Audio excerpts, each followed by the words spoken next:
Hello everyone, welcome back to the YouTube channel of verdict and views. और आज से हम स्टार्ट करेंगे सीरीज दिल्ली जुडिशियल सर्विसेज में जितने भी लॉज हैं, माइनर मेजर, सबको हम डील करेंगे। तो today we are starting with protection of women from domestic violence act 2005। Is this is a complete guide, easy to understand. In this, we are covering every section, landmark cases, amendments, and legal principle all in one place. Here you can say, see that this guide include history, overview, definitions, type of abuses, who can file, all sections, relief, process, everything. You will find everything in this particular guide. So let's start with it. अगर आपको ये link चाहिए तो आप comment कर सकते हैं. I'll give this link in the comment section. Okay. So सबसे पहले समझते हैं कि ये एक्ट नंबर क्या है. This is Act number 43 of 2005. ये प्रीलिम्स के हिसाब से बहुत इंपॉर्टेंट क्वेश्चन होता है. इनफोर्स में कब आया है? 26 अक्टूबर 2006 में. 37 सेक्शंस हैं. सिविल रेमेडी लॉ है ये एंड पैन इंडिया इन्फोर्समेंट है इसका. ठीक है. अब हम समझते हैं हिस्टोरिकल बैकग्राउंड क्या है इसका. Why this law was needed, इस लॉ की जरूरत क्यों थी. तो 2005 से पहले एक गैप था लॉ में. कैसे? Before this act only legal remedy for domestic violence was section 498A IPC 1983 में जो आया था. 1983 में 498A IPC ऐड कर दिया गया जो बात करता है cruelty to married women by the husband और रिलेटिव्स, हस्बैंड के द्वारा और रिलेटिव्स के द्वारा. तो यह एक क्रिमिनल रेमेडी थी. There was no civil protection, no rights to stay in the home, no monetary relief, no emergency orders. Women either had to suffer or move out entirely of their homes. तो कोई भी ऐसा law नहीं था जिसमें complete चीज़ें deal करी गई हों कि उनके पास मॉनेटरी रिलीफ हो और इमरजेंसी ऑर्डर्स दिए जा सकें. वुमेन को या तो सफ़र करना पड़ता था या फिर उनको एंटायरली मूव आउट करना पड़ता था. और एक इंडिया की ऑब्लिगेशन थी अंडर सीडॉ. सीडॉ क्या है? Is convention on elimination of all forms of discrimination against women, Vienna Accord 1994 and Beijing Declaration and Platform for Action 1995. ये जो तीनों ट्रीटीज हैं, इसमें इन्होंने डिक्लेयर करा डोमेस्टिक वायलेंस को एक ह्यूमन राइट इशू. तो प्रीलिम्स में पूछा जा सकता है कि कौन सी 3 इंटरनेशनल कन्वेंशन या ट्रीटीज हैं जो डील कर रही हैं डोमेस्टिक वायलेंस से. तो इंडिया जो है उसको ऑब्लिगेट कर दिया गया कि वो लेजिस्लेट करे कॉम्प्रिहेंसिव सिविल रेमेडी. ये जो एक्ट है सिविल नेचर का है. नेक्स्ट, अब हम देखते हैं क्योंकि इसमें ना जो पर्सन है उसको बाकी रिलीफ्स भी दिए जा रहे हैं. मॉनेटरी रिलीफ हो गया, उसको घर दिया जा रहा है, तो और भी रिलीफ्स हैं इसके अंदर. तो एक क्रिमिनल नहीं है. Criminal is section 498A IPC का जो था क्रुएल्टी, वो क्रिमिनल है. अब हम कुछ एक देख लेते हैं, हिस्ट्री बैकग्राउंड देख लेते हैं. 1961 में आया डाउरी प्रोटेक्शन एक्ट 1961. तो यहाँ पर ये सबसे पहला लॉ था जिसने डाउरी को टारगेट किया. डाउरी देना, बनाना, रिसीव करना, सब चीजें क्राइम बना दी गई. Predecessor to DV act provisions on dowry harassment. इसके बाद आया सेक्शन 498A IPC में जो ऐड करा गया 1983 में. इसमें made cruelty to a married woman by her husband और इन-लॉज अ क्रिमिनल ऑफेंस. की क्रुअलिटी एक मैरिड वुमेन को करी जा रही है उसके हस्बैंड के द्वारा या उसके इन-लॉज के द्वारा, तो वो एक क्रिमिनल ऑफेंस है. But it was for married women only, सिर्फ मैरिड वुमेन के लिए था ये. ओनली क्रिमिनल नेचर का था और कोई इमरजेंसी प्रोटेक्शन इसमें प्रोवाइड नहीं करी गई थी. देन 1986 में आया सेक्शन 304B IPC जो डील करता है डाउरी डेथ से. इसने डाउरी डेथ को एक स्पेसिफिक ऑफेंस बना दिया with minimum 7 years of punishment. And but again ये रिएक्टिव था, प्रिवेंटिव नहीं था कि अगर ऑफेंस हो गया है तो उसके बाद पनिशमेंट दी जाएगी. तो प्रिवेंट नहीं कर रहा है. देन 1989 में आया UN CEDAW general recommendation number 12. recommended that all state parties protect women against violence of any kind, especially within the family, and India was signatory to this convention. इसमें recommend करा कि जितनी स्टेट पार्टीज हैं इस treaty की, तो वो protect करेंगी वुमेन को अगेंस्ट ऑल वायलेंस, किसी भी तरीके का वायलेंस हो, specially with in the family. अब वो चाहे उसकी खुद की फैमिली में हो, चाहे वो उसके इन लॉज की फैमिली में हो। और इंडिया इसका सिग्नेटरी था, तो इंडिया को लॉ लाना पड़ा। देन 1994 में आया वियना अकॉर्ड, जिसमें internationally acknowledge domestic violence as a human right issue, not a private family matter. Vienna accord जो 1994 में आया, उसमें इंटरनेशनली एक्नॉलेज किया गया कि डोमेस्टिक वायलेंस एक ह्यूमन राइट इशू है, एक प्राइवेट फैमिली मैटर नहीं है। 1995 में आया Beijing declaration and platform for action, called on all countries to enact comprehensive domestic violence laws. India committed to legislative action. इसमें सारी कंट्रीज को बोला गया कि एक एक्ट बनाया जाए डोमेस्टिक वायलेंस के ऊपर, लॉ होना चाहिए। 2005 में डीवी बिल पास करा गया पार्लियामेंट के द्वारा, कब? अगस्त 2005 में। The protection of women from domestic violence bill 2005 was passed by both the houses of the parliament. President of India ने असेंट कब दी? ऑन 13 सितंबर 2005। Then 2006 Act comes into force, 26 अक्टूबर 2006 में एनफोर्समेंट डेट है। तो असेंट कब मिली? 13 सितंबर 2005 में। 2000 अगस्त 2005 में अगर देखें तो दोनों हाउसेस ने पास कर दिया था बिल पार्लियामेंट में। एंड जो एक्ट की एनफोर्समेंट डेट है वो है 26 अक्टूबर 2006। असेंट डेट अलग होती है जिस दिन प्रेसिडेंट असेंट दे देते हैं, और एनफोर्समेंट डेट अलग होती है जिस दिन एक्चुअली लॉ एनफोर्स कर दिया जाता है। अब वो मतलब लॉ का एक्चुअल एनफोर्समेंट उस पर्टिकुलर डेट पे हो रहा है।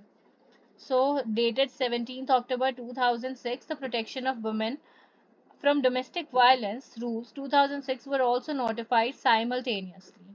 2007 में स्टेट ने रेटिफिकेशन किया। By November 2007 4 of 28 state governments in India had formally ratified this act. Then in 2016 Harsora case आया, तो उसमें कॉन्स्टिट्यूशनल अमेंडमेंट किया गया सुप्रीम कोर्ट के द्वारा। The words adult mail in section 2Q were struck down by the Supreme Court as unconstitutional, violating Article 14. Now any person, adult male हटाकर any person कर दिया गया, either that person can be male or female। तो respondent या accused, respondent इस case में हमारा male female कोई भी हो सकता है। 2019 में JNK एक्सटेंशन हुआ, एक्ट 34 of 2019, जो वर्ड से except the Jammu and state of Jammu and Kashmir वो हटा दिए गए। 31 अक्टूबर 2019 में जो एक्ट है अब पूरे होल ऑफ इंडिया पर लगता है, इंक्लूडिंग जम्मू एंड कश्मीर। ये डेट तो सबको याद रहती है, 31 अक्टूबर 2019। देन 2025 में 20 years of the act हो गए। The act completes 2 decades। NCW recorded, national commission for women ने क्या रिकॉर्ड किया? 6,348 डोमेस्टिक वायलेंस कंप्लेंट्स हुई हैं 2024 में। Calls for reform intensify LGBTQ plus inclusion करा गया, प्रिवेंटिव मेजर्स लिए गए और स्ट्रॉन्गर एनफोर्समेंट किया गया। तो अब हम ओवरव्यू ले लेते हैं एक्ट का। What is this act? एक बिगर पिक्चर है यहाँ पर। Understanding the nature, purpose and constitutional basis of protection of women from domestic violence act 2005। सबसे पहले तो टोटल सेक्शंस 37 है, 5 चैप्टर्स हैं, सिविल नेचर का लॉ है, 6 टाइप ऑफ रिलीफ्स इसमें दिए गए हैं। 2019 में लास्ट अमेंडमेंट हुआ था and all India pan enforcement है। तो ये सारी जो चीज़ें हैं इम्पॉर्टेंट हैं for prelims purpose. 37 sections, 5 chapters, civil nature of law, 6 types of reliefs, 2019 में लास्ट अमेंडमेंट हुआ था एंड पैन इंडिया एनफोर्समेंट है। कॉन्स्टिट्यूशनल बेसिस देख लेते हैं। enacted under Article 253, power to make laws pursuant to international treaties। तो ये भी पूछा जा सकता है कि किस आर्टिकल के अंडर डोमेस्टिक वायलेंस एक्ट बना है, तो आर्टिकल 253 के अंडर बना है, जहां पर इंडिया के पास पावर है कि वो लॉस बना सके pursuant to international treaties। also grounded in Article 14, 15 and 21, equality, non-discrimination, right to life and dignity, and passed under Article 15 clause 3, which allows special provisions for women. तो ये सारे आर्टिकल्स इंपॉर्टेंट हैं यहाँ पर. अब समझते हैं सिविल है या क्रिमिनल है. This is primarily a civil law focused on protection order. यहाँ पर इम्प्रिजनमेंट पर फोकस नहीं है कि यहाँ पर फोकस है मॉनेटरी रिलीफ, होम रिलीफ, इन सारे रिलीफ पर फोकस है यहाँ पर. क्रिमिनल एनफोर्समेंट हो गया, अरेस्ट, जेल, ये सिर्फ ट्रिगर करते हैं. जैसे कि ये पोस्ट होते हैं, मतलब पोस्ट क्राइम, कि किसी पर्सन को कि कोई ऑफेंस हो गया है तो उसके बाद उसको पनिशमेंट दी जा रही है ऑफेंडर को. लेकिन यहाँ पर पर्सन को प्रोटेक्शन दी जा रही है कुछ ऑफेंस होने से पहले. This was intentional to provide faster and more flexible reliefs. Wider है than 498 IPC. Unlike section 498 IPC, वहाँ पर सिर्फ मैरिड वुमेन है और जो क्रूअल्टी कर रहे हैं हस्बैंड एंड रिलेटिव्स कर रहे हैं. लेकिन ये जो एक्ट है ये कवर करता है any woman in a domestic relationship. So that woman can be wife, live-in partners, sister, mother, widows, and it can be filed against anyone, against any person in that household, either male or female. Okay, so first formal definition क्या थी? For the first time in Indian legal history में, the act formally defined domestic violence, जिसमें उन्होंने cover करा physical, sexual, verbal, emotional and economic abuse. The term had never appeared in any previous Indian laws. First time domestic violence यहाँ पर define करा गया. Structure देख लेते हैं. चैप्टर 1 में है हमारा सेक्शन 1 एंड 2 जो प्रिलिमिनरी है, जिसमें शॉर्ट टाइटल एंड डेफिनेशन है. चैप्टर 2 में है हमारा section 3 definition of domestic violence. Chapter 3 में है section 4 to 11 power and duties of protection officer service providers. Chapter 4 में है हमारा 12 to 29 procedure for obtaining other relief. And chapter 5 में है सेक्शन 30 to 37 मिसलेनियस की बात करता है. पेनल्टीज हो गए, अपील हो गए एंड रूल मेकिंग हो गया. So now let's see the key definitions जो section 2 में दी गई हैं. Every important term defined under this act explained in the plain language here. Okay.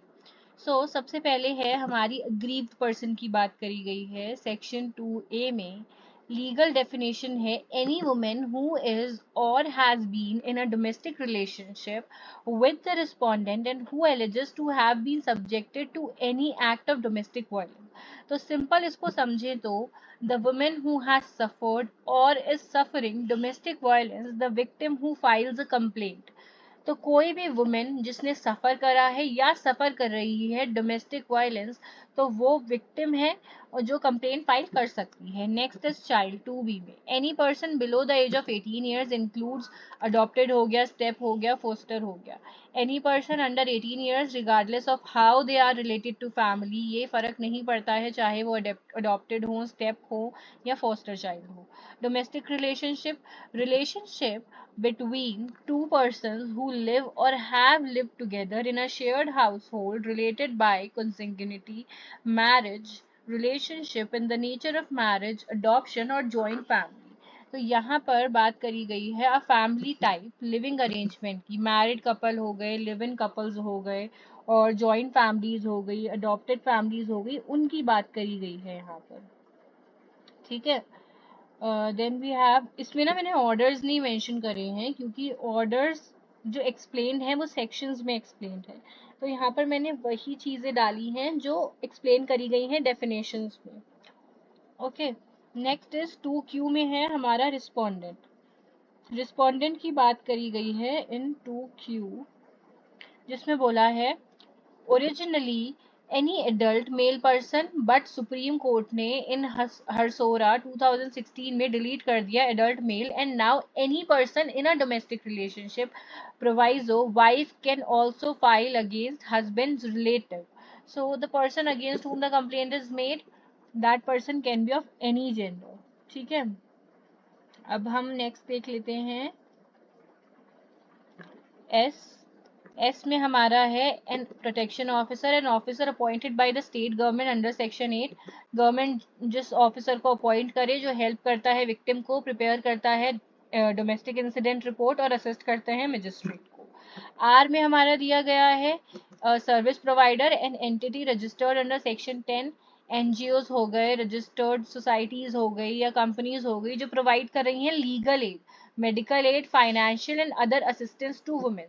So registered NGOs and other organizations that support DV victims. Then we have K, compensation to magistrate may order the respondent to pay at any time, any stage during the hearings to meet expenses incurred और losses suffered. तो financial compensation किस चीज के लिए, जो loss suffer हुआ है due to domestic violence. Two I में है हमारा magistrate, judicial magistrate first class हो सकते हैं या मेट्रोपॉलिटन मजिस्ट्रेट हो सकते हैं, exercising jurisdiction under CRPC and now it is BNSS।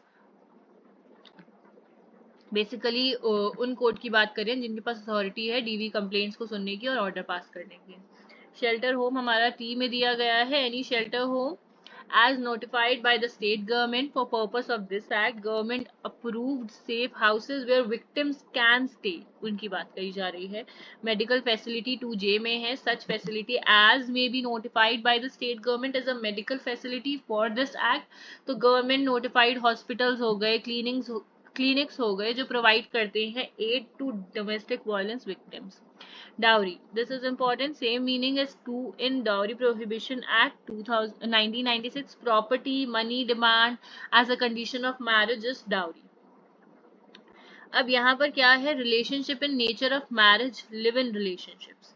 ये जो एक्ट है कवर करता है women in live in relationship. से पूछा जा सकता है कि क्या protection from domestic violence act cover करता है लिव इन रिलेशनशिप्स को। सो यस, सुप्रीम कोर्ट ने in the case of D Velusamy versus D Pachaiyammal in 2010 laid down 5 conditions laid down करी। पहला, both behave as husband and wife publicly। दोनों जो mail और female हैं दोनों बिहेव कर रहे हैं husband and wife publicly. Both are of legal age होनी चाहिए, उनकी मैरिज की एज होनी चाहिए। Neither has a living spouse, दोनों में से किसी के पास लिविंग स्पाउस नहीं है। वॉलेंट्रली कोहैबिट कर रहे हैं फॉर अ सिग्निफिकेंट पीरियड, काफी टाइम से कोहैबिट कर रहे हैं। They live together in a shared household. Not every live in relationship, यहाँ पर हर एक लिव इन रिलेशनशिप क्वालिफाई नहीं करता है। अगर ये 5 कंडीशंस फुलफिल हो रही हैं कि दोनों बिहेव कर रहे हैं हस्बैंड एंड वाइफ पब्लिकली, दोनों की लीगल एज है मैरिज करने की, दोनों में से किसी का लिविंग स्पाउस नहीं है, वॉलेंट्रली कोहेबिट कर रहे हैं from a very long time period and they live together in a shared household, तो वो हमारा लिव इन रिलेशनशिप की डेफिनेशन में फॉल करेगा for this act only. Not every live in qualifies here. Keep someone maintained only for sexual purposes does not qualify here। मतलब किसी का relationship है एंड वो सिर्फ सेक्सुअल पर्पस के लिए है तो वो यहाँ पर नहीं क्वालिफाई करेगा, बिकॉज दोनों को हस्बैंड एंड वाइफ की तरह बिहेव करना जरूरी है। Next, definition of domestic violence section 3 में दिया गया है। पहला है हमारा 4 तरीके के अब्यूज हो सकते हैं। First is physical abuse, any act causing bodily pain हो गया, हार्म हो गया, डेंजर टू लाइफ लिम्ब और हेल्थ हो गया, जैसे किसी को बीट करना, किक करना, पंच करना, ऑब्जेक्ट्स थ्रो करना, वेपन्स यूज करना, क्रिमिनली इंटिमिडेट करना, क्रिमिनल फोर्स यूज करना, असॉल्ट, अबैंडन कर देना इन अनसेफ प्लेसेस, फोर्स करना कि मैट्रिमोनियल घर से बाहर निकल जाए, या फिर यूज करना फिजिकल फोर्स सेक्सुअली, तो जिसमें किसी पर्सन की बॉडी को हार्म हो सकता है, फिजिकल हार्म हो सकता है, उसको पेन कॉज हो सकता है, उसकी लाइफ डेंजर में आ सकती है, लिम डेंजर में आ सकते हैं, हेल्थ डेंजर में आ सकते हैं, तो that is physical abuse. Next is sexual abuse, any conduct of a sexual nature that abuses, humiliates or degrades or violates dignity of a women. कोई भी ऐसा सेक्सुअल नेचर का कंडक्ट जिसमें अब्यूज हो रही है, कोई वुमेन ह्यूमिलेट हो रही है, उसकी डिग्निटी डिग्रेड हो रही है, उसकी डिग्निटी को वायलेट किया जा रहा है। It can include marital rape, तो मैरिटल रेप भी हो सकता है, कॉलिंग सेक्सुअल नेम्स से उसको बुलाना, फोर्स करना डिग्रेडिंग एक्ट करने के लिए, so it is also considered as domestic violence. Next is verbal and emotional abuse, insult करना, रिडिक्यूल करना, ह्यूमिलेशन करना, नेम से बुलाना, लाइक आजकल तो किसी को गधा बोल देना किसी के लिए एक वर्बल और इमोशनल अब्यूज हो सकता है. So specifically include insult for not having a child or a male child. ये बहुत कॉमन है सोसाइटी में कि अगर किसी के बच्चा नहीं हो रहा है या मेल चाइल्ड नहीं हो रहा है तो फिर उसको अलग अलग नामों से बुलाया जाता है जो बहुत डिसरिस्पेक्टफुल है. ऐसा नहीं करना चाहिए. रिपीटेड थ्रेट्स हो रहे हैं to cause physical pain to any person the aggrieved person cares about. Isolation कर देना, इंटिमिडेशन करना और कंट्रोल करना. इतना कंट्रोलिंग बिहेवियर है कि सामने वाले पर्सन के लिए रहना मुश्किल हो रहा है. सो ये भी एक काइंड ऑफ अब्यूज है. Then we have economic abuse. Depriving women of money. उसको पैसे नहीं देना हाउस होल्ड नेसेसिटीज के लिए ही. Not allowing her to work. ना तो उसको पैसे दे रहे हैं ना ही उसको काम करने दे रहे हैं. Disposing of her assets. उसके स्त्री धन को डिस्पोज ऑफ कर देना, बेच देना या कुछ भी कर देना. प्रॉपर्टी को, शेयर्स को, बॉन्ड्स को रिस्ट्रिक्ट कर देना उसका access to shared household. Not paying rent. Rent भी नहीं पे कर रहे हैं. Alienating jointly held property without consent. So all these things are economic abuse. अगर हम डोमेस्टिक वायलेंस की डेफिनेशन देखें तो हमारे पास 4 तरीके के अब्यूज हैं. First is physical abuse, then we have sexual abuse, then verbal and economic abuse and emotional abuse and then economic abuse. तो किसी भी तरीके का अब्यूज या किसी भी तरीके का एक्ट जिससे एक लेडी को परेशानी हो रही है और वो एक्चुअली गलत एक्ट है कि उसको कि एक प्रूडेंस इंसान है अगर वो भी सुने तो उसको भी गलत लगे, तो उन एक्ट्स को डोमेस्टिक वायलेंस की डेफिनेशन में डाला गया है. तो 4 तरीके के अब्यूज याद रखने हैं. एडिशनल ग्राउंड्स क्या है? Harassing to coerce unlawful dowry demands, ठीक है. थ्रेटन करना अग्रीव पर्सन को या उसके रिलेटिव्स को. अदरवाइज कॉजिंग फिजिकल और मेंटल हार्म. सो एक्सप्लेनेशन में दिया गया है all facts and circumstances of the case must be taken into consideration when determining weather conduct constitutes domestic violence.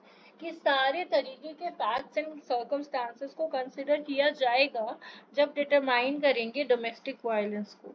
For suppose कि एक हस्बैंड एंड वाइफ है और उनका थोड़ा दोनों काफी थोड़ा फनी नेचर है, ठीक है.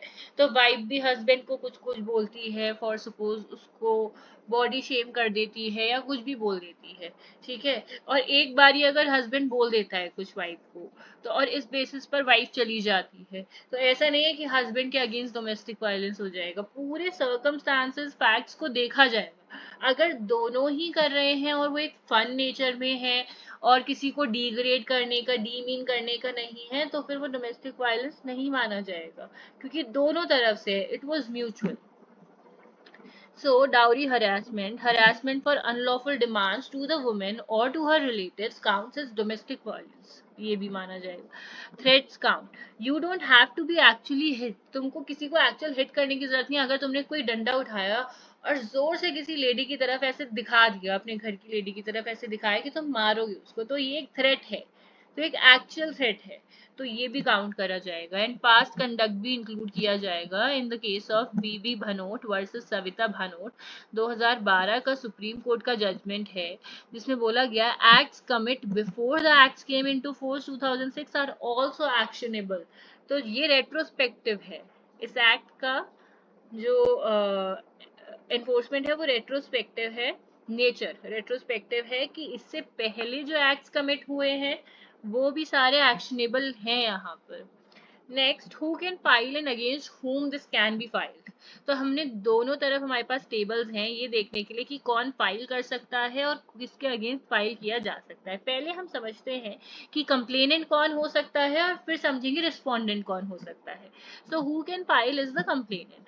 सबसे पहले वाइफ, मैरिड वुमेन फाइल कर सकती है अगेंस्ट हुम, हस्बैंड और रिलेटिव्स के अगेंस्ट. और इसमें वो फीमेल रिलेटिव्स के अगेंस्ट भी कर सकती है, जैसे अपनी नंद, जेठानी, सास, इनके अगेंस्ट भी. Then we have live in partner, women in live in relationships. If they meet the 5 conditions जो हमने डी वेल्लस्वामी के केस में पढ़ी थी ऊपर, अगर वो ये 5 कंडीशंस मीट कर रही हैं तो वो वुमेन भी केस फाइल कर सकती हैं. Next, sisters, including adopted, living in a joint family with the respondent in a shared household. Sisters अपने brothers के against, और इसमें adopted हो चाहे foster हो, सारी तरह के relations आ जाते हैं. मदर्स कर सकती हैं अगेंस्ट देयर सन्स और other family members living together, widows and single women कर सकते हैं, any women living in the shared household is protected in this act. Then third party, section 4 बात करता है हमारा थर्ड पार्टीज की। Any person with a reason to believe that DV is being committed can inform the protection officer, को वो inform कर सकते हैं, और प्रोटेक्शन ऑफिसर और सर्विस प्रोवाइडर भी इस केस में केस फाइल कर सकते हैं। तो कोई भी इंसान जो या तो जिसके अगेंस्ट हो रहा है, ऑफेंस हो रहा है जिसके अगेंस्ट, तो वो कर सकते हैं, ठीक है। कोई भी वुमेन कर सकती है, और जो भी पर्सन है वो किसी, और पुलिस ऑफिसर और प्रोटेक्शन ऑफिसर, सर्विस प्रोवाइडर, ये सब भी केस फाइल कर सकते हैं, कंप्लेन कर सकते हैं, सॉरी। नेक्स्ट किसके अगेंस्ट किया जा सकता है? 2016 से पहले हमने पढ़ लिया एडल्ट मेल पर्सन था, लेकिन आफ्टर 2016 इसको कर दिया गया एनी पर्सन। ओरिजिनली सिर्फ एडल्ट मेल पर्सन ही रिस्पोंडेंट हो सकता था, बट एक वाइफ फीमेल जो लिव इन रिलेशनशिप में है can also file against relatives of the husband and male partner. 2016 में जो हरसोरा केस हुआ, हमने पढ़ा हरसोरा केस वर्सेस हरसोरा, तो उसमें सिविल अपील डाली गई, ठीक है, जो डिसाइड हुआ था 6 अक्टूबर 2016 को। ये बोला गया कि एडल्ट मेल सेक्शन 2Q में वायलेट करता है आर्टिकल 14 को, और ये स्ट्रक डाउन कर दिए गए words. Now any person, male female adult otherwise, कोई भी रिस्पोंडेंट हो सकता है। इसमें फीमेल रिलेटिव्स भी इंक्लूडेड है। संध्या वानखेड़े वर्सेस मनोज वानखेड़े के केस में 2011 का जजमेंट है, सुप्रीम कोर्ट ने हेल्ड करा कि female relatives, mother in law, sister in law are not excluded as respondents. तो जो प्रोवाइजो है 2Q का, वो कवर करता है इन लोगों को। कैन नॉट इम्प्लीकेट एवरीवन, हर किसी को इम्प्लीकेट नहीं कर सकता। In Ashish Dixit versus state of UP AIR 2013 का जजमेंट है, सुप्रीम कोर्ट ने हेल्ड करा that a wife can not include distant relatives without evidence. कोई एक बहन है जो बहुत दूर बैठी है, जिसका ना तो कोई बात होती है कॉल पर, कुछ नहीं होता, ऐसे ही किसी को भी इंक्लूड नहीं किया जा सकता। कुछ तो एविडेंस हो, कुछ तो कनेक्शन हो डीवी से उस पर्सन का, तभी उसको एज अ रिस्पोंडेंट बनाया जा सकता है। कोई एक डिस्टेंट रिलेटिव है, कुछ भी ले लो, पति के चाचा को इम्प्लीकेट कर दिया जो बहुत दूर रहते हैं, जिनका ना कोई बात होती है, कुछ नहीं होता, तो ऐसे ही किसी को भी इम्प्लीकेट नहीं किया जाएगा। There must be a genuine domestic relationship between the complainant and the respondent. Next, category of women क्या क्या इंक्लूडेड है, क्या क्या नहीं है। सबसे पहले मैरिड वुमेन, यस, एग्जिस्टिंग हो चाहे पास्ट मैरिज हो, हस्बैंड और उसके रिलेटिव्स के अगेंस्ट कर सकती है। Next, live in partner, yes, वो 5 जो डी वैल्यू स्वामी के केस में 5 रिक्वायरमेंट्स हैं वो फुलफिल करना जरूरी है। मेल पार्टनर और उनके रिलेटिव्स के अगेंस्ट कर सकती हैं। Divorce women, yes, for past acts of DV, but divorce decree can bar certain proceedings, कुछ प्रोसीडिंग्स को बार कर सकते हैं, एक्स हस्बैंड के अगेंस्ट किया जा सकता है। Mother, yes, but mother shared household में होनी चाहिए, किसके अगेंस्ट कर सकती है? सन के against, daughter in law and other family members.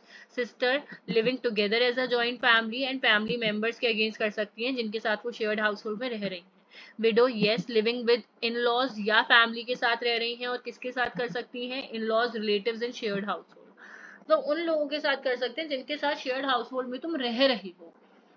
Keep और मिस्ट्रेस, जिसके साथ तुम्हारा सिर्फ सेक्सुअल रिलेशनशिप है, वो नहीं कर सकती। Maintain only for sexual purposes, not a relationship in nature of marriage, तो वो नहीं कर सकती। लिव इन रिलेशनशिप होना जरूरी है। Same sex partners, no. Indira Swami versus VK, Indira Sharma versus VK Sharma का केस था 2014 का, तो उसमें ये अभी तक रिफॉर्म लाने की डिमांड करी गई थी, बट ये अभी तक रिकग्नाइज नहीं करा गया है। Foreign national women, yes, if जो डोमेस्टिक रिलेशनशिप है और शेयर हाउस होल्ड है वो इंडिया में है, और कोई भी पर्सन हो सकता है रिस्पोंडेंट इंडिया का जो उसके साथ शेयर्ड हाउस होल्ड में रह रहा था। तो हमने यहाँ पर ये टेबल पढ़ ली है कि कौन कौन सी वुमेन कर सकती हैं और किस किस के अगेंस्ट कर सकती हैं। दो चीज़ें याद रखनी है कि ये दो टाइप ऑफ वुमेन्स नहीं कर सकती हैं। One is same sex partners and second is keep और मिस्ट्रेस, जो सेक्सुअल रिलेशनशिप के लिए है सिर्फ। और ये जजमेंट भी याद रखना है, इंदिरा शर्मा वर्सेस वीके शर्मा 2014 का जजमेंट है। इसमें रिफॉर्म लाने की डिमांड करी गई थी, बट वो रिकॉग्नाइज नहीं करी गई है। Then we have all 37 sections explain करे गए हैं यहाँ पर। चैप्टर 1 बात करता है हमारा प्रिलिमिनरी की, जिसमें सेक्शन 1 to 2 है। Short title extent and commencement की बात करता है। नेम ऑफ द एक्ट है हमारा ओरिजिनली पहले इंडिया पर था except Jammu and Kashmir, but 2019 के बाद ये जम्मू एंड कश्मीर पर भी इन्फोर्स हो गया और इन्फोर्समेंट में आया था 26 अक्टूबर 2006 को। डेफिनेशन में 20 इंपॉर्टेंट टर्म्स हैं जो हमने ऊपर पढ़ ली हैं। हमने जितनी इन डेफिनेशन क्लॉज में एक्सप्लेन करी गई है ना, वो सारी टर्म्स हमने समझ ली हैं। आपको सब सेक्शन सारी चीजें याद करनी है, बट कुछ चीजें रेफर कर दी गई हैं टू द मेन सेक्शंस, तो वो वहीं पर पढ़ेंगे। Then we have domestic violence की हमने पढ़ ली है, चैप्टर 2 सेक्शन 3 में है। अब चैप्टर 3 बात करता है पावर्स एंड ड्यूटीज की, तो ये हम पहले देख लेते हैं powers and duties. Powers and duties हमारा चैप्टर 3 है, सेक्शन 4 to 11। सेक्शन 4 बात करता है information to protection officer. Anyone who believes that DV has been, is being or is likely to being committed may not must, जरूरी नहीं है, ऐसा नहीं है कि तुम अगर इन्फॉर्मेशन नहीं दोगे डोमेस्टिक वायलेंस की तो तुम्हारे ऊपर कोई केस कर दिया जाएगा, तुम्हारे अगेंस्ट कोई कंप्लेंट कर दी जाएगी, नहीं। कोई भी इंसान जिसको लगता है कि डीवी हुआ है या हो रहा है या हो सकता है, में मतलब वो दे सकता है information to the protection officer. No civil or criminal liability for good faith reporting नहीं करी जाएगी। मतलब किसी पर्सन को लगा कि एक लड़की है, उसके पापा उसको मार रहे हैं, ठीक है, उसका कुछ भी रीजन हो सकता है, रिजल्ट नहीं अच्छा आया या फिर खाना नहीं खा रही है, they can be any reason, ठीक है। तो कोई एक पर्सन बाहर से निकल रहा था, उसको लगा कि अंदर डोमेस्टिक वायलेंस चल रहा है, उसने कंप्लेन कर दी। तो ऐसा नहीं है कि उस पर्सन ने तो गुड फेथ में करी थी ना कंप्लेन, तो ऐसा नहीं कि उसके अगेंस्ट कोई सिविल या क्रिमिनल लाइबिलिटी चली जाएगी कि उन्होंने झूठी कंप्लेन करी है, नहीं। वो पर्सन चाहे तो कंप्लेन कर सकता है, अगर वो कंप्लेन करेगा तो भी उसके ऊपर कोई सिविल और क्रिमिनल लाइबिलिटी नहीं होगी, अगर वो कंप्लेन नहीं करेगा तो भी उसके ऊपर कोई सिविल और क्रिमिनल लाइबिलिटी नहीं होगी। अब हमने 4 में पढ़ा इन्फॉर्मेशन टू प्रोटेक्शन ऑफिसर। 5 में है duties of police officer, service providers and magistrate. When DV is reported, जब डीवी रिपोर्ट करी जाती है, they must inform the aggrieved person. तो अग्रीव पर्सन को क्या इन्फॉर्म करना जरूरी है? तीनों की ड्यूटीज हैं, police officer, service provider, magistrate. की right to apply for protection, की वो अप्लाई कर सकते हैं प्रोटेक्शन के लिए, monetary, custody, residence and compensation orders के लिए। सेकेंड, सर्विस प्रोवाइडर अवेलेबिलिटी क्या है, प्रोटेक्शन ऑफिसर अवेलेबिलिटी क्या है, right to free legal aid, right to file case under section 498A IPC, that is cruelty. Duties of shelter home हमारा दिया गया है सेक्शन 6 में। अगर एक अग्रीव पर्सन है या प्रोटेक्शन ऑफिसर है या सर्विस प्रोवाइडर है या और हर बिहाफ, रिक्वेस्ट कर सकते हैं शेल्टर को कि the person in charge of the shelter home must provide it, कि उस पर्सन को शेल्टर होम प्रोवाइड किया जाए, और कोई डिस्क्रिशन नहीं है कि वो रिफ्यूज कर दे, उनको प्रोवाइड करना पड़ेगा। Duties of medical facilities section 7। If an aggrieve person और ऑन हर बिहाफ रिक्वेस्ट करता है मेडिकल एड, तो मेडिकल फैसिलिटी प्रोवाइड करी जाए, ठीक है।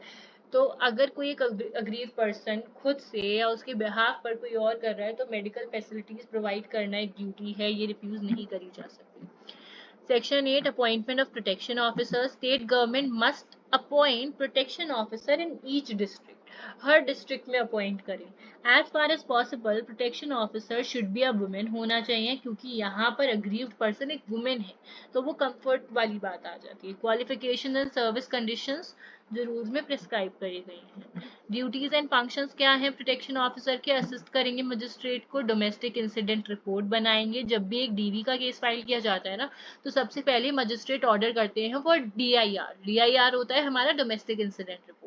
Apply to magistrate if any person desires protection order. Ensure करते हैं कि फ्री लीगल एड दी जाए उन्हें। मेंटेन करते हैं list of service provider, shelter home, medical facilities. Arrange करते हैं शेल्टर होम अगर रिक्वायरमेंट होती है। मेडिकल एग्जामिनेशन करवाते हैं। इंश्योर करते हैं कि मॉनेटरी लीव के ऑर्डर्स को एग्जीक्यूट किया जाए। प्रोटेक्शन ऑफिसर्स जो हैं वो किसके सुपरविजन और कंट्रोल के अंडर वर्क करते हैं? मजिस्ट्रेट के, तो वो सारे मजिस्ट्रेट के ऑर्डर्स को फुलफिल कर रहे होते हैं। सेक्शन 10 में है हमारा सर्विस प्रोवाइडर। एनजीओज रजिस्टर करे गए हैं जो सोसाइटीज एक्ट में, कंपनीज एक्ट में, विद ऑब्जेक्टिव कि वो प्रोटेक्ट करे वुमेन के राइट को, वो रजिस्टर कर सकते हैं as service provider. And power क्या है कि रिकॉर्ड करे डोमेस्टिक इंसिडेंट रिपोर्ट, अरेंज करें मेडिकल एग्जामिनेशन, अरेंज करें shelters and protected from liability for good faith acts, कि इनके ऊपर भी कोई केस नहीं किया जाएगा if they are doing their act in good faith. Duties of government क्या है? Central and state government must क्या क्या करेंगे? Give wide publicly publicity to act wear TV radio print, सबको नॉलेज में आना चाहिए एक्ट कि ऐसा एक एक्ट है। दो चीजों के लिए, कि अगर एक अग्रीव्ड वुमेन है ताकि वो स्टेप ले सके, और दूसरा कि बाकी लोगों में फियर क्रिएट करने के लिए। ट्रेन हो गया police officer, train police officers हो गया, जुडिशियल सर्विसेज हो गया, कोऑर्डिनेट करें between law, health and welfare ministries, prepare करें और इम्प्लीमेंट करें सर्विसेज को जो इसमें दी गई है। नेक्स्ट चैप्टर 4 में हमारा आता है procedure for obtaining relief. Section 12 to 29 में दिया गया है। सेक्शन 12 बात करता है application to magistrate. Aggrieved person हो गया, या प्रोटेक्शन ऑफिसर हो गया, या एनी अदर पर्सन हो गया, ठीक है, on behalf of aggrieve person apply कर सकते हैं to magistrate. First hearing within 3 days करनी है। केस फाइल करने के within 3 days first hearing करना जरूरी है। And within 60 days of first hearing case को खत्म कर देना है। मतलब अगर केस आज फाइल करा है तो आज से 3 दिन के अंदर फर्स्ट हियरिंग होनी चाहिए, और आज से 60 days, और फर्स्ट हियरिंग से 60 days के अंदर केस खत्म कर देना है। और मजिस्ट्रेट को कंसिडर करनी है डोमेस्टिक इंसिडेंट रिपोर्ट DIR जो उन्होंने मंगवाई थी बिफोर पासिंग एनी ऑर्डर। ये जो डेट दी गई है ना, ये टाइमलाइन, ये इंपॉर्टेंट है फॉर प्रीलिम्स पर्पस। आज अगर केस किया गया है तो केस फाइलिंग से फर्स्ट हियरिंग 3 दिन के अंदर होनी चाहिए। Second, within 60 days from the first date of hearing case dispose of करना है, और DIR को कंसिडर करना है before passing any order. Service of notice, magistrate give notice to protection officer जो सर्व करते हैं to the respondent and others within 2 days, और एज एक्सटेंडेड बाय 2 दिन के अंदर दूसरी पार्टी को नोटिस चला जाना चाहिए। Declaration of service by protection officer, ये कंक्लूसिव प्रूव होता है जब तक कोई और एविडेंसेस को रिबट न किया जाए। Counselling, magistrate may at any stage direct respondent or aggrieved person to undergo counseling with a qualified service provider member, कि उनकी काउंसलिंग करवा सकते हैं रिस्पोंडेंट की और अग्रीव पर्सन की किसी भी स्टेज पर। और next hearing date must then be within 2 months। अगर काउंसलिंग रखी गई है तो काउंसलिंग के 2 मंथ के अंदर अंदर नेक्स्ट डेट ऑफ हियरिंग रखना जरूरी है। Next, assistance of welfare expert, magistrate में एंगेज और वेलफेयर एक्सपर्ट रख सकते हैं, प्रेफरेबली वुमेन होती है। इवन समवन जो फैमिली के वेलफेयर में, जैसे कुछ लोग मिलकर घर के समझौते करवाते हैं या फिर लोगों के गिले शिकवे हटवाते हैं, तो उन लोगों को लाया जा सकता है कि ताकि वो उनका बैठकर बात करवा सकें फैमिली वेलफेयर के लिए। इन कैमरा प्रोसीडिंग्स चलती हैं in circumstances warrant and either party अगर डिजायर करे, या फिर ऐसे सर्कमस्टांसेस हैं तो उस केस में मजिस्ट्रेट चाहे तो इन कैमरा प्रोसीडिंग्स कर सकते हैं प्राइवेट में, नॉट इन ओपन कोर्ट। मतलब कैमरा नहीं लगा होता है बट कोई और person except the parties and the जज, उनके अलावा कोई और नहीं होता है, ताकि पर्सन की डिग्निटी को प्रोटेक्ट किया जा सके और उनकी सेफ्टी को भी। Next, section 17, right to reside in shared household. Every women in a domestic relationship, उसका राइट है कि वो रिजाइड करे शेयर्ड हाउस होल्ड में, regardless of whether she has any title और इंटरेस्ट इन। इससे फर्क नहीं पड़ता है कि उसका कोई टाइटल या इंटरेस्ट है या नहीं है। She can not B evicted accept through due process of law. उसको सॉरी, इविक्ट नहीं किया जाएगा कब तक? सिर्फ लॉ के थ्रू उसको इविक्ट किया जा सकता है, किसी और तरीके से उसको इविक्ट नहीं किया जा सकता। उसका राइट है वहां रहना, चाहे उसका उस घर में टाइटल हो या इंटरेस्ट हो ना हो, that does not matter. Next, protection officer, magistrate can after hearing both the parties प्रिमा facie satisfy, अगर वो होते हैं, प्रोहिबिट कर सकते हैं रिस्पोंडेंट को कि वो डीवी ना करे, एड ना करे डीवी में, एंटर ना करे work place or school of agreed, communicate ना करे अग्रीव पर्सन से, उनके असेट्स को एलिनेट ना करे, बैंक अकाउंट्स को एलिनेट ना करे, कॉज ना करे वायलेंस टू डिपेंडेंट्स रिलेटिव्स या एनी अदर स्पेसिफाइड एक्ट ना करे। Next is residence order. Magistrate may restrain respondent from, magistrate restrain कर सकते हैं रिस्पोंडेंट को किस चीज़ के लिए, डिस्पोज करने से अग्रीव्ड को फ्रॉम शेयर्ड हाउस होल्ड, उसके पोर्शन में आने से, एलिनेट करने से या डिस्पोज करने से share house hold, renouncing rights, या डायरेक्ट कर सकते हैं रिस्पोंडेंट को कि वो खुद को निकाल ले उस शेयर हाउस होल्ड से, या अरेंज करे कोई एक ऑल्टरनेटिव अकोमोडेशन। यहाँ पर रेजिडेंस ऑर्डर 19B में किसी भी वुमेन के अगेंस्ट नहीं होता है। 20 monetary relief, respondent directed to pay for loss earning, loss हुआ है अगर, लॉस ऑफ अर्निंग हुआ है अगर वुमेन का, मेडिकल एक्सपेंसेस अगर उसने बियर करे हैं, प्रॉपर्टी डिस्ट्रक्शन हुआ है, रिमूवल लॉसेस हुए हैं उसके, मेंटेनेंस नहीं कर पा रही है वो खुद का अपने बच्चों का, तो मॉनेटरी रिलीफ कोर्ट ऑर्डर कर सकती है। रिलीफ एडिक्वेट होने चाहिए, फेयर होने चाहिए, रीजनेबल होने चाहिए और पर्सन की लाइफस्टाइल से कंसिस्टेंट होने चाहिए कि जैसे वो वहां रह रही थी इतने ही, जितना मनी उसको रिक्वायर्ड है उस लाइफस्टाइल को कैरी ऑन करने के लिए उतना मॉनेटरी रिलीफ कोर्ट ऑर्डर कर सकती है।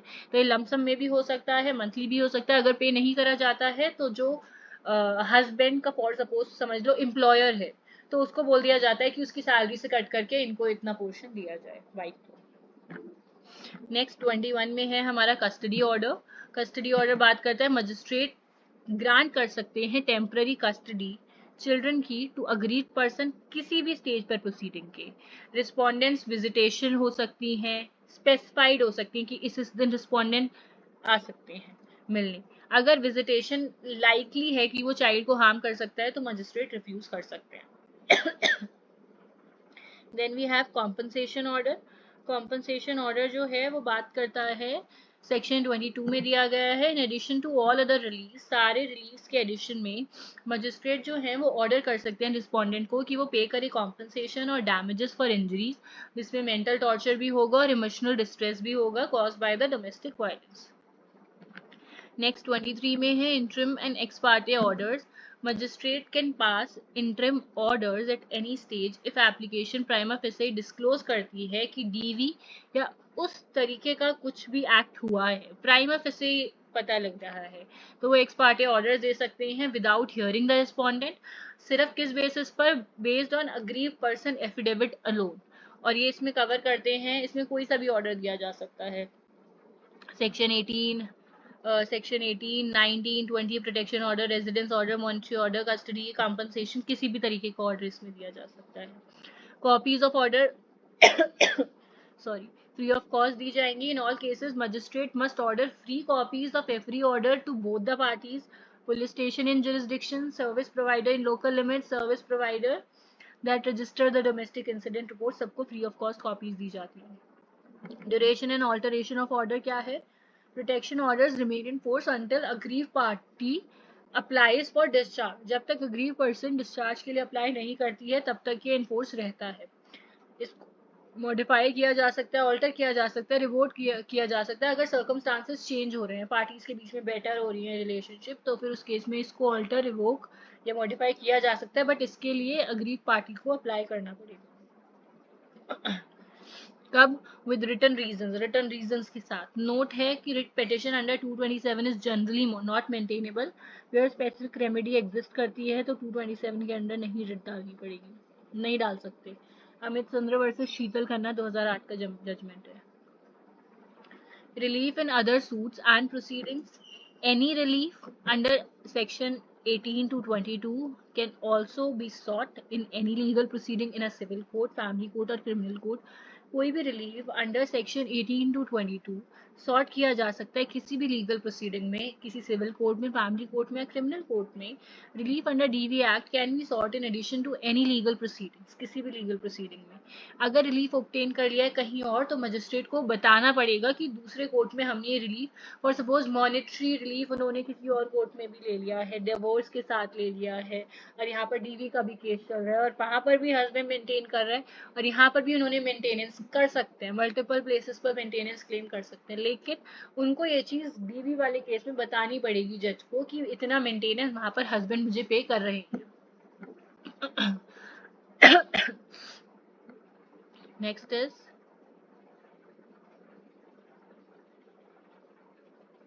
जुरिस्डिक्शन 27 में court having jurisdiction where aggrieve person, कौन से कोर्ट के पास जुरिस्डिक्शन, जहाँ पर aggrieve person permanently temporary reside कर रहे हैं, काम कर रहे हैं, या तो जहाँ पर रिस्पोंडेंट वर्क या रिजाइड कर रहे हैं, या जहाँ पर कॉज ऑफ एक्शन अराइज हुआ है।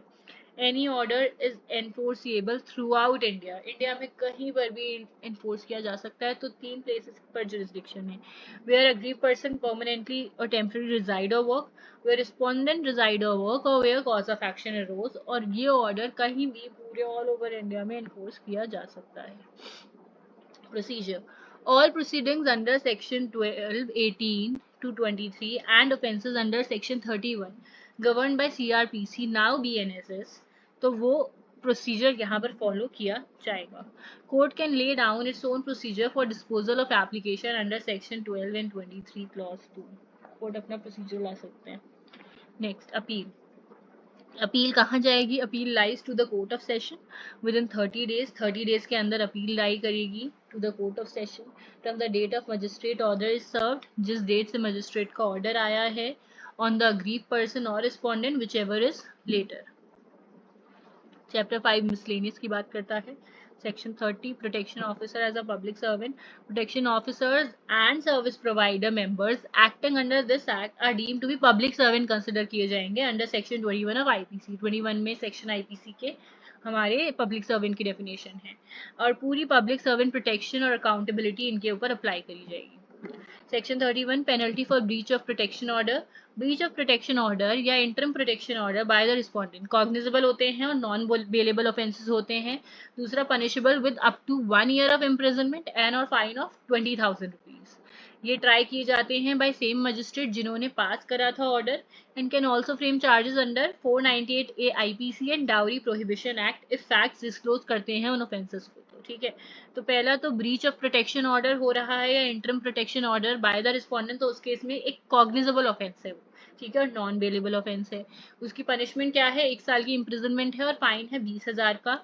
सेम मजिस्ट्रेट से ट्राई किए जाएंगे अगर जिसने पास करा है ऑर्डर, और अगर उस ब्रीच में कोई डोमेस्टिक वायलेंस के या फिर क्रूअलिटी के या फिर डाउरी के कुछ भी ऑफेंसेस आ रहे हैं, डाउरी प्रोहिबिशन एक्ट या सेक्शन 498 ये भी लगाई जा सकती है आईपीसी की। Cognizance and proof, offence under section 31 is cognizable है और नॉन बेलेबल ऑफेंस है। Section 31 court may include that the offence has been committed on the sole testimony of the aggrieve person alone, no corroboration strictly required. सिर्फ testimony के basis पर aggrieve person की court punish कर सकती है यहाँ पर रिस्पोंडेंट को, कोई कोरिबोरेशन या स्ट्रिक्ट एविडेंस की रिक्वायरमेंट नहीं होगी। Penalty for protection officers failure, Section 33. If a protection officer fails or refuses to discharge duties as directed by the magistrate without sufficient cause, अगर एक प्रोटेक्शन ऑफिसर फेल कर जाता है या रिफ्यूज कर देता है डिस्चार्ज करने में अपनी ड्यूटीज जो डायरेक्ट करी है मजिस्ट्रेट ने बिना किसी सफिशिएंट कॉज के, तो वो उसका पनिशमेंट क्या है? Within punishment is up to 1 year and fine is up to 20,000, same as in the breach of order.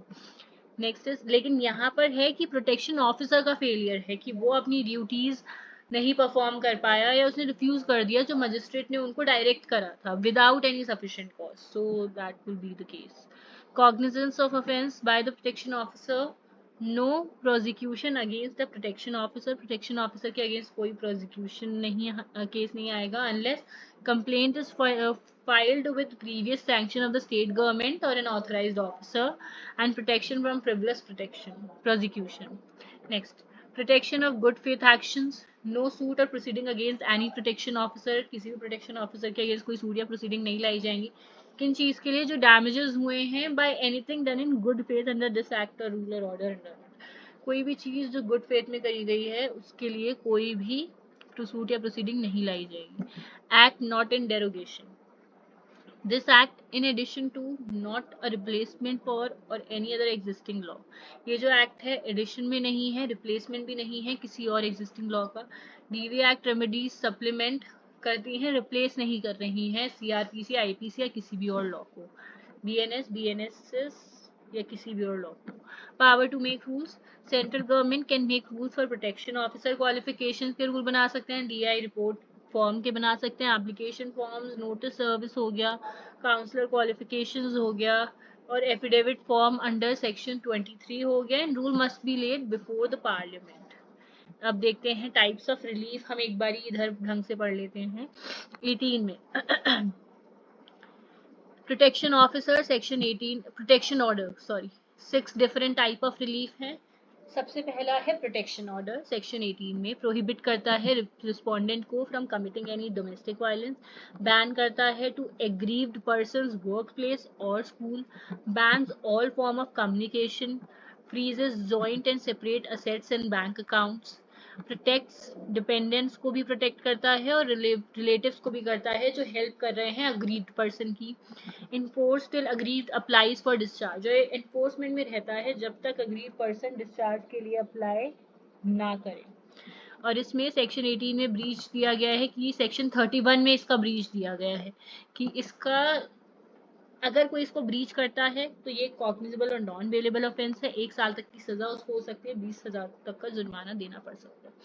Residence order हमारा सेक्शन 19 में दिया गया है, प्रिवेंट करता है रिस्पोंडेंट को कि वो डिस्पोज करे, अग्रीड पर्सन को निकाले शेयर्ड हाउस होल्ड से, डायरेक्ट कर सकता है रिस्पोंडेंट को to leave the shared household, छोड़ के जाए, प्रिवेंट कर सकता है रिस्पोंडेंट के रिलेटिव को कि वो एंटर ना करे अग्रीड पोर्शन में, can direct alternate accommodation of equivalent standard, no order to leave can be passed against the woman, police can be directed to assist in implementation, और सेक्शन 19 में स्त्री धन का रिटर्न ऑर्डर भी दिया जा सकता है। Next section 20 monetary relief, loss of earning हो गई है, इनकम हो गई है, मेडिकल एक्सपेंसेस अकर कर रहे हैं उसने, प्रॉपर्टी डिस्ट्रक्शन हुआ है, डैमेज रिमूवल लॉस हुआ है, maintenance for aggrieved children must match standard of living, ये मैंने एक्सप्लेन किया था, कैन ऑर्डर लमसम और monthly payments, non payment employer directed to deduct from salary. Section 20 जो है एनफोर्सेबल है लाइक सेक्शन 125 सीआरपीसी मेंटेनेंस की तरह। Next is custody order, section 21, temporary custody of children to aggrieved person को दी जा सकती है, granted at any stage of proceeding, custody का जो ऑर्डर है वो किसी भी स्टेज पर दिया जा सकता है। विजिटेशन अरेंजमेंट स्पेसिफाई किए जा सकते हैं कि इस दिन विजिट कर सकते हैं, विजिटेशन कैन बी रिफ्यूज अगर हार्मफुल है चाइल्ड के लिए तो, and override other laws on child custody, यहाँ पर ओवरराइड करते हैं मतलब कोई और लॉ इसके ऊपर ओवरराइड नहीं करेगा, इसका ओवरराइडिंग इफेक्ट है। Then we have compensation order section 22, damages for all injuries suffered, जितनी भी injuries suffer हुई है उसके damages include कर सकते हैं इसमें, compensation for mental torture, compensation for emotional distress, in addition to all the relief require application by the aggrieved person, को इसमें application लगानी पड़ेगी, लेकिन ये additional है to all other reliefs। Interim and x Partey important है section 23 में, emergency orders दिए जा सकते हैं किसी भी स्टेट पर बिना हियर करे रिस्पोंडेंट को, based on agreed person affidavit alone, available for all types of orders section 18 to 22, stay in place until पूरी हियरिंग ना करी जाए, और मतलब कंप्लीट हियरिंग तक, फुल हियरिंग तक ये इंटरिम ऑर्डर रह सकता है। And fastest form of relief है इन अर्जेंट सिचुएशन, सेक्शन 23 पास करा जा सकता है एक्स पार्टी बिना नोटिस के टू द रिस्पोंडेंट। की पॉइंट क्या है, multiple relief simultaneously, an aggrieve person can seek one or more relief simultaneously in a single application, एक ही एप्लीकेशन में वो मल्टीपल रिलीफ मांग सकते हैं, चाहे तो वो प्रोटेक्शन का ऑर्डर भी मांग सकते हैं, रेजिडेंस ऑर्डर, मनी ऑर्डर, या सारे ऑर्डर्स मांगे जा सकते हैं। For example, a woman can sign and simultaneously seek a protection order, residence order, and monetary relief and custody order in the same application to the magistrate. तो एक agreed person ले सकता है एक या उससे ज़्यादा रिलीफ साइमल्टेनियसली एक सिंगल एप्लीकेशन में, जैसे सीख कर सकते हैं protection order, residence order, monetary relief, custody order, सारी चीज़ें। Can get interim maintenance immediately मिल सकता है, section 23 plus 20, the magistrate can grant interim monetary relief, maintenance on the basis of agreed person affidavit alone, and even before the respondent appear, कि respondent appear नहीं हुआ है तब भी ex parte. Session court should not stay maintenance order on appeal. Session court को stay नहीं करना चाहिए maintenance order appeal Shalu Ojha versus Prashant Ojha 2014 का सुप्रीम कोर्ट का जजमेंट है। Step by step process, how to file a complaint, कैसे करनी है। फर्स्ट, डीवी हुआ, विक्टिम को हेल्प की जरूरत है, वो रिपोर्ट करेगी टू प्रोटेक्शन ऑफिसर, पुलिस को, मजिस्ट्रेट को, सर्विस प्रोवाइडर को, किसी को भी। Sorry. Domestic incident report prepare होगी सेक्शन 9 एंड 10 में। फिर वो एप्लीकेशन फाइल करी जाएगी to magistrate under section 12। First hearing within 3 days के होगी। नोटिस सर्व किया जाएगा to the respondent within 2 days. दोनों पार्टीज को सुना जाएगा, अगर काउंसलिंग को ऑर्डर दिया है तो काउंसलिंग होगी and order, final order pass कर दिया जाएगा within 60 days from the first date of hearing. Free copies दी जाएंगी to all the parties, police, service provider, protection officer. And appeal जो लगाई जा सकती है टू द सेशन कोर्ट, वो लगाई जा सकती है विद इन 30 डेज अगर नीड है तो। वेयर टू फाइल, सेक्शन 27 में जुरिस्डिक्शन दिया गया है। Judicial magistrate first class, metropolitan magistrate, 3 areas में जहां पर अग्रीव पर्सन परमानेंटली या टेम्परेरी लिव कर रहे हैं या वर्क कर रहे हैं, respondent lives or works, and cause of action arose हुआ है। Any order enforceable throughout India. Emergency में एक्स पार्टे ऑर्डर्स अवेलेबल होते हैं इमीडिएटली, जो without hearing the other party pass कर दिए जाते हैं। If the situation is urgent, the magistrate can pass ex parte orders under section 23 clause 2 based on the aggrieved person's affidavit alone without waiting to hear the respondent. This provides immediate emergency relief. Stage देख लेते हैं, action क्या लिया जा सकता है, time limit क्या है और कौन एक्ट कर सकता है। Filing application, application file present की जा सकती है मजिस्ट्रेट को अंडर सेक्शन 12, कोई टाइम लिमिट नहीं है। अग्रीव पर्सन, प्रोटेक्शन ऑफिसर, कोई भी पर्सन फाइल कर सकता है। फर्स्ट हियरिंग सेक्शन 12 क्लॉज 4 में दी गई है, within 3 days of filing से करनी पड़ेगी एप्लीकेशन के, और मजिस्ट्रेट करते हैं। प्रोटेक्शन ऑफिसर नोटिस सर्व करते हैं to the opposite party section 13 में, within 2 days of magistrate direction के अंदर उनको नोटिस सर्व करना पड़ेगा। कौन करेगा? Protection officer. मजिस्ट्रेट पास करते हैं order under section 12 clause 5 within 60 days of the first hearing. कौन करते हैं? Magistrate. Appeal to court of session करी जा सकती है सेक्शन 29 में, within 30 days of service of order by either party. Counselling, अगर ऑर्डर करी गई है तो नेक्स्ट हियरिंग फिक्स करी जाएगी within 2 months of the counselling order by magistrate section 14। A victim of domestic violence cannot be compelled to invoke the jurisdiction of family court for seeking relief provided by the Act of 2005। कि एक victim जो है domestic violence का उनको force नहीं किया जा सकता कि वो फैमिली कोर्ट जाएं रिलीफ के लिए, और रिलीफ लिया जा रहा है अंडर डोमेस्टिक वायलेंस एक्ट, ऐसा नहीं है। ये बोला गया था राजस्थान हाई कोर्ट के द्वारा इन नासिर खान वर्सेस श्रीमती रिजवाना शेख 2018 का जजमेंट। अब हम पेनल्टीज एंड एनफोर्समेंट देख लेते हैं। क्या होगा अगर कोई वायलेट करता है किसी भी ऑर्डर के कोर्ट को, तो उसके कॉन्सिक्वेंसेस क्या हैं। सेक्शन 31 में दिया गया है breach of protection order, and section 33 में दिया गया प्रोटेक्शन ऑफिसर का डिफॉल्ट है। तो दोनों ही केसेस में 1 year इम्प्रिजनमेंट प्लस 20,000 फाइन, या फिर दोनों चीजें दी जा सकती हैं। Cognizable and non bailable offence है। Breach of protection order is cognizable, police can arrest without warrant, and non bailable, bail यहाँ पर एक राइट नहीं है, कोर्ट का डिस्क्रिशन है। सेम मजिस्ट्रेट ट्राई करते हैं, जिसने ऑर्डर दिया वही मजिस्ट्रेट ट्राई करेंगे ब्रीच वाले केस को भी, एंड चाहे तो वो 498A एंड डीवी एक्ट भी लगा सकते हैं साथ में, अगर ऐसे फैक्ट्स एंड सर्कमस्टांसेस आ रहे हैं तो। What can or cannot be enforced under section 31? Can be enforced under section 31 criminal. Breach of protection order, breach of interim protection order, breach of residence order as it is connected to protection.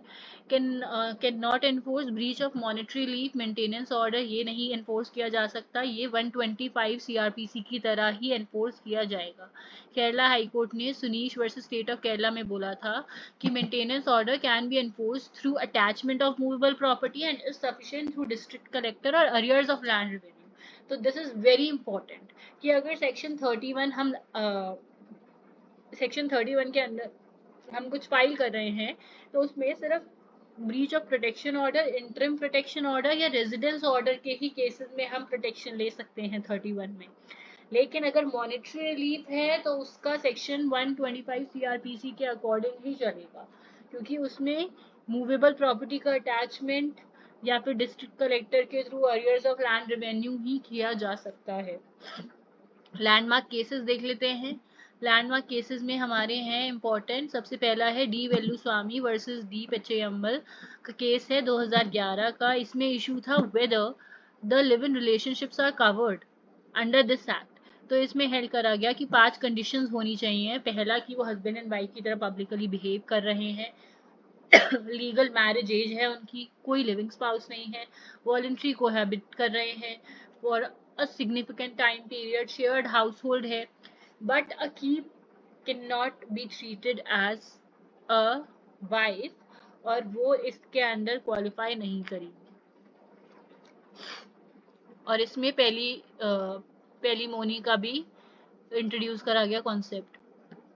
Next Harsora versus Harsora, Kusum Narottam Das Harsora versus Hiralal P Harsora. ये civil appeal थी 2016 में डाली गई थी और decide करी गई थी 6 अक्टूबर 2016 को। इशू था कॉन्स्टिट्यूशनैलिटी ऑफ एडल्ट मेल, हम बढ़ चुके हैं, एडल्ट मेल को हटाकर 2Q में एनी पर्सन डाल दिया गया है। Next Sandhya Manoj Wankhede versus Manoj Bhimrao Wankhede. So it is 2011 judgment. तो यहाँ पर बोला गया था कि can complain be filed against female relatives of husband. Yes, the proviso of section 2Q does not exclude female relatives. Legislature never intend to exclude mother-in-law, sister-in-law, etc. from the ambit of this act. Female relatives को भी respondent बनाया जा सकता है, चाहे वो उनकी mother-in-law हो, sister-in-law हो, so it can be anybody. SR Batra versus Shrimati Taruna Batra, civil appeal थी 2006 की। तो इसमें बोला गया था कि इशू था meaning of shared household. तो इसमें बोला था wife is only entitle to claim right to residence in a household belonging or taken on rent by the husband or a joint family house of which husband is a member. Wife सिर्फ entitled है claim करने के लिए right to residence उस house में जो belong कर रहा है या रेंट पर लिया गया है हस्बैंड के द्वारा, या फिर जॉइंट फैमिली हाउस है जिसमें हस्बैंड भी एक मेंबर है। Mother in law's exclusive property is not a shared household. Mother in law की exclusive property shared household नहीं है। Section 2S was not very happily worded, must be interpreted sensibly. Section 2S, shared household. Ashish Dixit versus state of UP and others 2016 का judgment है। Issue था can a wife implicate all relatives of husband without evidence. क्या वो without evidence सारे husband के सारे relatives को implicate कर सकती है? नो। एक वाइफ को अगर फाइल करना है डीवी कंप्लेंट अगेंस्ट वन और all relatives without any evidence of abuse, तो वो ऐसा नहीं कर सकती। एटलीस्ट कोई उनको कनेक्शन दिखाना पड़ेगा कि इस पर्सन के साथ उनका कोई कनेक्शन था, ठीक है। And there must be genuine domestic relationship. The act is beneficial legislation, not a tool of misuse. तो उनको कुछ कनेक्शन दिखाना पड़ेगा, वो ऐसी रैंडमली किसी के ऊपर नहीं केस कर सकती। वीडी भानोत वर्सेस सविता भानोत 2012 का जजमेंट है। तो इसमें इशू रेज हुआ can DV act apply to acts committed before the act came into enforcement. Yes, तो इस केस में करा जा सकता है। इवन अ वाइफ जिनको शेयर्ड हाउस होल्ड में एक्ट के आने से पहले कोई भी डोमेस्टिक वायलेंस हुआ है तो वो बाद में इट इज रेट्रोस्पेक्टिव, तो वो बाद में ऐसे फाइल कर सकती हैं। कृष्ण भट्टाचार्य वर्सेस सारथी चौधरी 2016 का जजमेंट है। Duties of court and DV cases plus whether retention of stridhan is a continuing offence. तो इसमें क्या था, retention of stridhan by husband or his family is a continuing offence under DV act and court must scrutinize all fact from all angles. The act is beneficial as well as assertively affirmative, so parties should not face non-adjudication. तो बहुत ध्यान से court को सारे facts and circumstances को consider करके ही order pass करना चाहिए। विमला बेन अजीत भाई पटेल वर्सेस वत्सला अशोक भाई पटेल 2008 का जजमेंट है। Can mother in law property be attach for wife maintenance under DV act? No, maintenance of wife is a personal allegation of the husband, obligation of the husband. Wife का maintenance husband का personal obligation. Mother in law की property attach नहीं करी जा सकती during the husband lifetime. Husband के lifetime में तो नहीं करी जा सकती। हस्बैंड की पर्सनल लाइबिलिटी को एनफोर्स नहीं किया जा सकता against in law's property. Next Indra Sharma versus VK Sharma 2014 का जजमेंट है। Can same sex couples file under DV act? तो इसमें हेल्ड करा गया no, a domestic relationship between same sex partner gay or lesbian is not recognized under the DV act 2A defines aggrieve person as a women, specifically बोला गया है as a women. So same sex relationship fall नहीं करता है इसके अंदर, इसके scope के बाहर फॉल करता है। This is predate Navtej Singh 2018 reform is demanded, मतलब इसमें 2018 का जो रिफॉर्म आया था नवतेज सिंह जोहर के केस में वो डिमांड करा गया था, बट वो रिजेक्ट कर दिया गया। Next is Inderjit Singh Grewal versus state of Punjab 2011 का है। इशू था does divorce bar DV proceeding? क्या डाइवोर्स से डीवी प्रोसीडिंग बात कर दी जाती है और is there any limitation period? दो इश्यूज इट थे।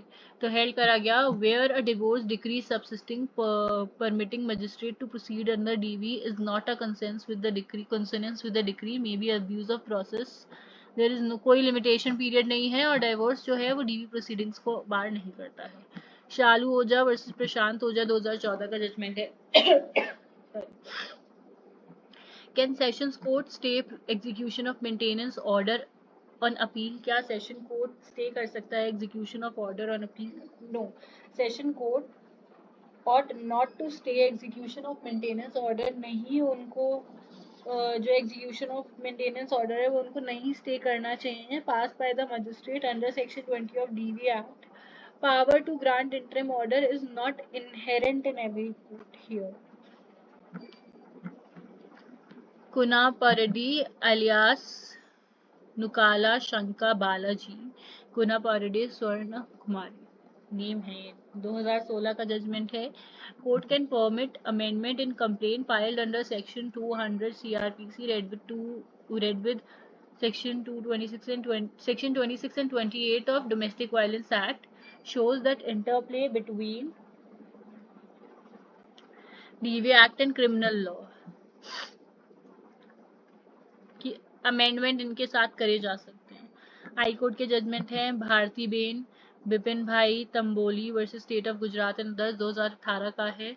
इसमें बोला था कॉम्प्रिहेंसिवली डिस्कस करे थे सारे type of abuse under this act, observe करा था that domestic violence in India is the rampant but least reported due to social stigma, कि होता बहुत है लेकिन बहुत कम रिपोर्ट करा जाता है सोशल स्टिग्मा की वजह से। Women expected to be subservient to male and female relatives alike, enumerated all forms of abuse and their subtype in detail. Amit Sundra versus miss Sheetal Khanna 2008 का है। When a specific remedy or by way of appeal or modification, अगर कोई specific remedy appeal के through sorry modification revocation of order के through provide कर दी गई है तो petition under section 227 of constitution high court में रिट नहीं लगाई जाएगी। Must not, it is generally not maintainable, must use the statutory remedy first. ठीक है, अगर स्पेसिफिक रेमेडी है तुम्हारे पास इस एक्ट के अंदर तो तुम डायरेक्ट रिट लेकर हाई कोर्ट में नहीं जा सकते। अमित सुंदरा वर्सेस शीतल खन्ना में बोला तो 2008 का जजमेंट है। Kanaka Raj versus State of Kerala 2010. Only if the order is protection order or interim protection order can the magistrate direct registration of a case or investigation under this act.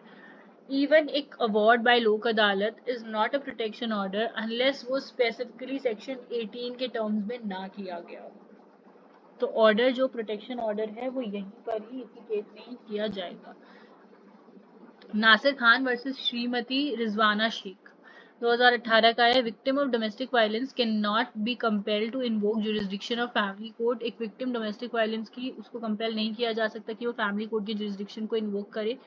She can choose to file under DV act for relief. DV act provide करता है independent and alternative forums.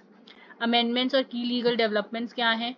2005 में original act आया था, हमने पढ़ लिया है, इसकी assent date and all everything लिखी गई है। जुडिशियल अमेंडमेंट्स पढ़ लिए हैं, अडल्ट मेल को हटाकर एवरी पर्सन लिख दिया गया है। देन पार्लियामेंट्री अमेंडमेंट JNK पर भी लग गया था 2019 में। देन यहाँ पर वही दिया गया है कि कब कब कहाँ कहाँ एनफोर्स में आया है और कौन कौन से केसेस से मेजर चेंजेस आए हैं। पेंडिंग क्या क्या चीज़ें हैं? LGBTQ प्रपोजिशन है, एंड जेंडर न्यूट्रल लैंग्वेज, बहुत सारी चीज़ें अभी इसके अंदर चेंजेस आने ज़रूरी हैं। हम ये स्ट्रेंथ्स एंड वीकनेसेस हैं। इतनी 6,348 कंप्लेंट 2024 में करी गई हैं। 20 ईयर्स हो गए since enforcement. 10% to 6% marital sexual violence decline हुआ है। एंड फर्स्ट लॉ है to formally define domestic violence in India. बाकी दिस इज़ एन ओवरव्यू, हमने काफ़ी इन डिटेल पढ़ लिया है। हम हर एक स्टेट का जुडिशियल सर्विसेज कवर करेंगे। Right now we are discussing all the minor criminal laws and we are also discussing the previous year question papers. अगर आप विजिट करेंगे हमारा चैनल तो उसमें आप प्लेलिस्ट देखेंगे। देयर आर मल्टीपल प्लेलिस्ट जिसमें हमारे मेजर क्रिमिनल लॉज की सीरीज हैं, माइनर क्रिमिनल लॉज की सीरीज हैं। So stay tuned. Every week we upload a video on a different subject or on a different law. And if you like the video, please do like, share, and subscribe. Till then, goodbye.